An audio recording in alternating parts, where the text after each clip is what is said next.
մենք եւս այստեղ զգում ենք, որ Իսրայել-Թուրքիա լարվածությունը, որ կարող ենք ձևակերպել այնպես, որ մինչև այս պահը, մինչև սիրիական տարածքների վրա երկու պետությունների փախման գետերի տեսանելիությունը զուտ դեկլարատիվ է, որովհետև ոչ մի ուրեմն ռազմավարական գործընկերություն, դաշինք, տնտեսական հարաբերություններ չէին չեղարկում, ամեն ինչ նորմալ գնով գնում էր, բայց կարծում եմ, որ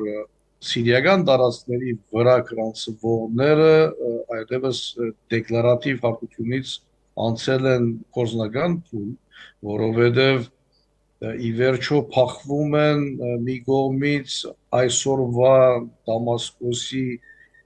իշխանության հովանավորությունը գրող զինյալ խմբավորումները մի կողմից, մյուս կողմից դրուզները,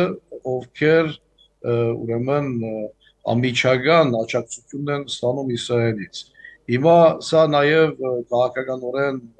բացատրվում է, բարձրապնդվում է այն առումով, որ Իսրայելը դրուզների գարկավիճակը լիարժեք շահարկում է, որպեսզի նախապատրաստի իր ներխուժումը, ավելի ճիշտ իր ներխուժած տարածքների աշխարհակության ընդլայնումը, որովհետև անվտանգության կոդի է առաջադրում եւ Թուրքիան եւ հիմա նաեւ Իսրայելը։ Երկուսն են սիրիական տարածքներ։ Ճիշտ է, դարբեր միջավայրեր են աշխարհականորեն,